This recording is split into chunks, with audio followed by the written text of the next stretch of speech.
ذرا آپ سے بھی اگر جان سکوں پھر ہم ذرا پاکستان پہ اور یہ سیلاب اور ساری صورتحال پر آئیں، لیکن ظاہر ہے بڑی لیٹسٹ ڈیولپمنٹ ہے، بڑی اہم ہے، تو میں چاہتا ہوں کہ اور آپ کا ظاہر ہے بڑا ایک انٹرنیشنل زبردست ایکسپوجر ہے، تو سر پہلے تو آپ مصدق صاحب بتا سکیں، آپ شیئر کرتے ہیں اوپینین اعجاز صاحب سے جو کہ سمجھتے ہیں کہ بہرحال ان کی رائے کا خلاصہ یہ ہے کہ اس وقت جب ہم بات کر رہے ہیں تب یہ روس یوکرین مسئلہ حل کے جتنا قریب نظر آتا ہے اتنا اس سے پہلے نہ تھا، اینڈ اف یو ایگری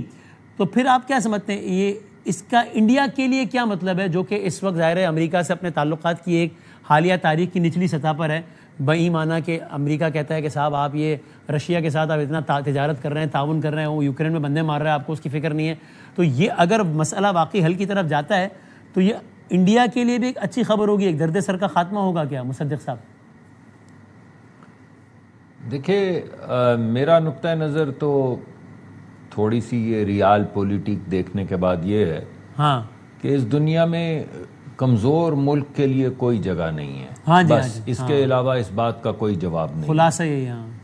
یہ یوکرین جو ہے آپ کو اچھی طرح سے یاد ہوگا کہ یہ دنیا کی ایک بڑی نیوکلیئر طاقت مانی جاتی ہے، اور انہوں نے خاص وقت میں اپنے تمام جو نیوکلیئر ایسٹس تھے ان کو جس وجہ سے بھی پیسے کے لیے یا دوستی کے لیے یا نہ جانے دیوانگی میں انہوں نے اپنے تمام نیوکلیئر ایسٹس جو ہیں وہ ریٹائر کر دیے، اور آج آپ کو نظر آ رہا ہے کہ اس کا خمیازہ کیا بھگتنا پڑ رہا ہے یوکرین کو، یعنی آپ خود ہی کہہ رہے ہیں کہ 1/3 اس کی زمین جو ہے وہ جا چکی ہے۔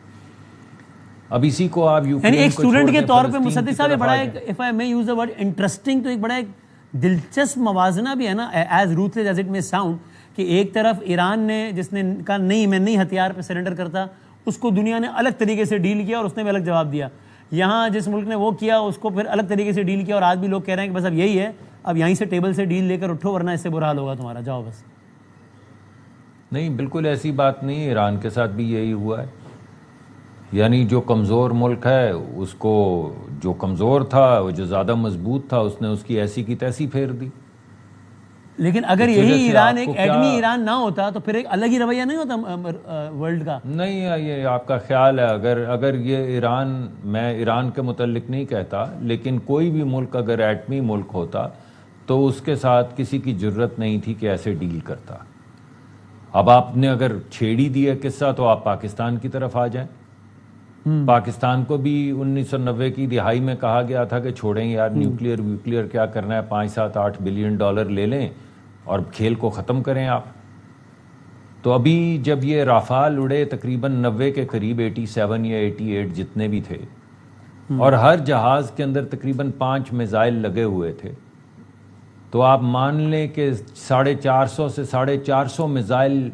50-55 منٹ میں ہر طرف سے پاکستان آ رہے تھے، تو آپ کے خیال میں صرف یہ 450 میزائل لے کے وہ بہاولپور کا ایک مدرسے کے گرد و نواح میں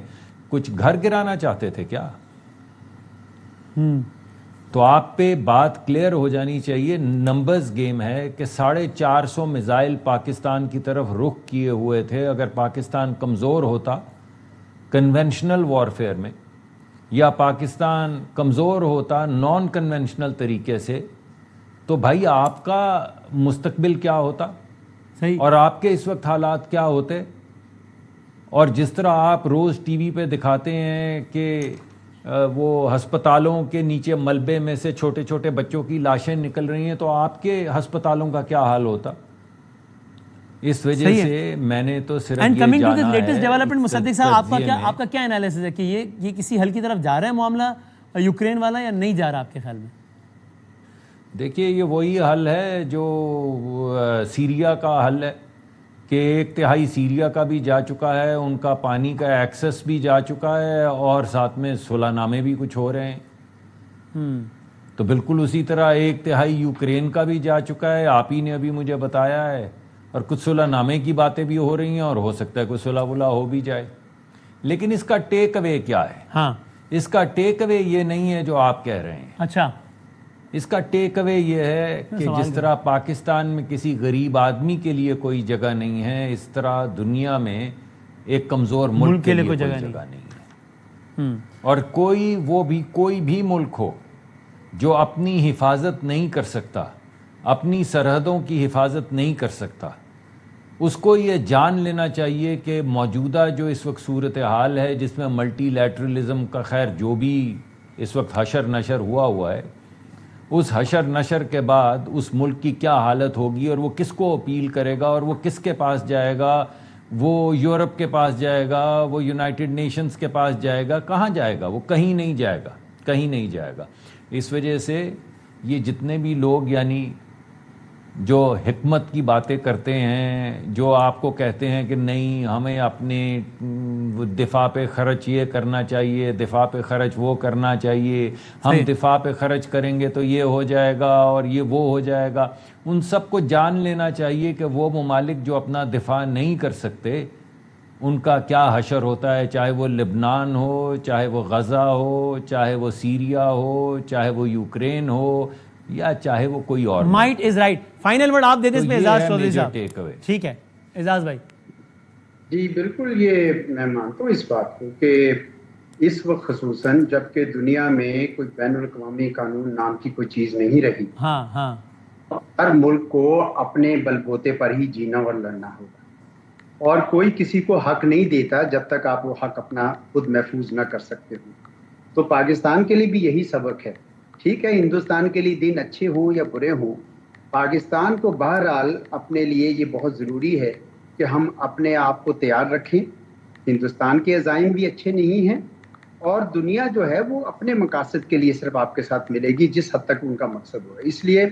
اپنے آپ کو مضبوط کریں، یہ اچھا موقع ہے، قومی ریزالو ہے اس وقت۔ نہ صرف آپ کا ڈیفنس کے لیے ایک ماحول بنا ہوا ہے بلکہ ایک اقتصادی میدان میں، آپ کے